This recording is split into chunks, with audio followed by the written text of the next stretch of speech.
Hey guys, welcome back to my channel. If you're new, my name is Kiara.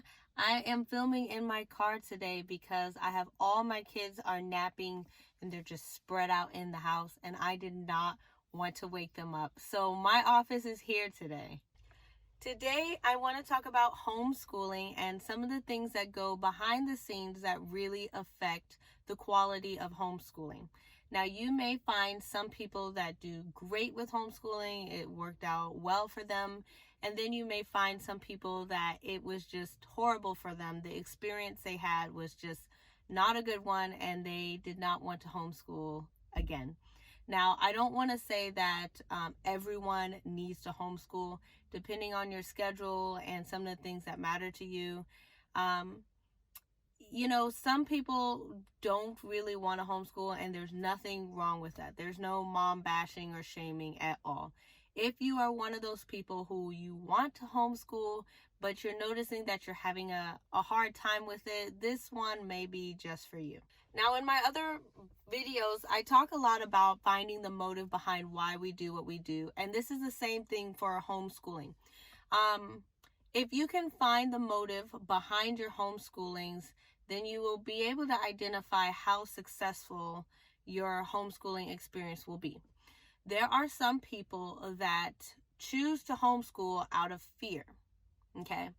That means that they were afraid of the public school, maybe the experience they had, and so they take their kids out of public school or they don't put them in there, and then they try to shelter them from bad experiences. Now, the fear itself is a good excuse, but it is still an excuse. It's not one of those love-filled ones. And later on in the video, I'll talk a little bit more about love-filled.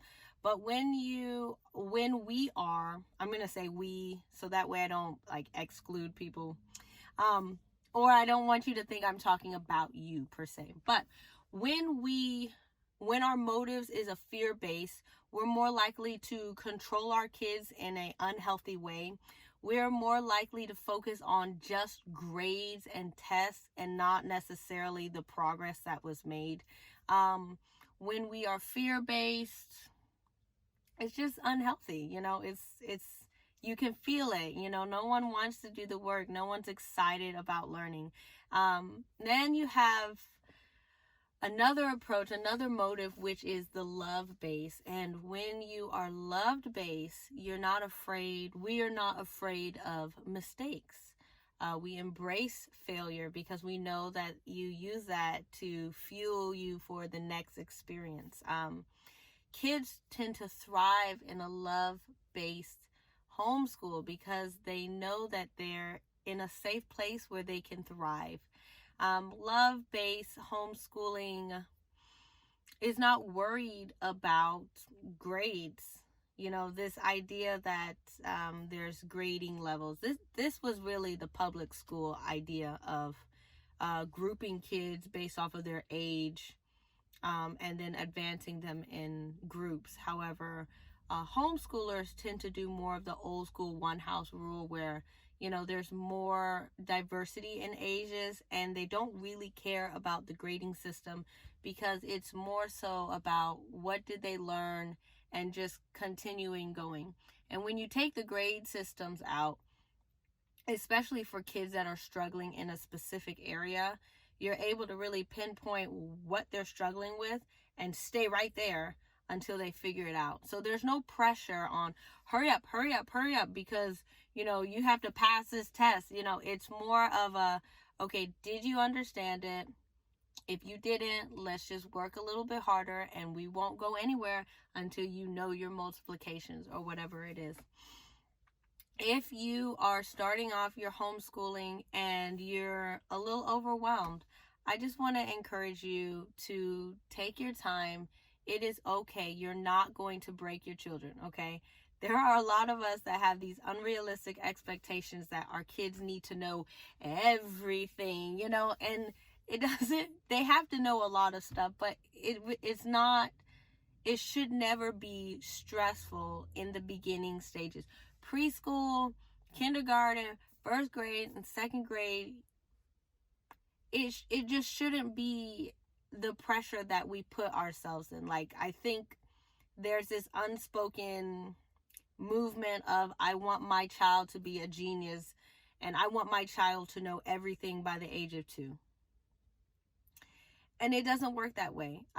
They all develop at a different age, especially our boys. I think our boys are struggling the most with this idea that, boys have to sit down and they have to do this paperwork and they need to be reading and writing the same time that the girls do. And the truth of the matter is, our boys, their brains are different and it's wired differently than our girls. Our girls tend to mature at a younger age. So it's no surprise if our girls are doing really well in elementary versus our boys who are over there, still doing spit bubbles. That's just the way it is. But I do want to encourage you to lower those expectations and dig deep and ask yourself, what is driving my homeschool? Is it this perfectionism? Is this fear? Is it critical, this condescendingness? Is it ugly, or is it Christ filled? I hope and pray that whatever I said today really blesses you. I have a child who is crying, and my oldest daughter is trying to keep her happy, but she's literally staring at me through this window, and so my office time is closed. Have a blessed day, and don't forget to subscribe.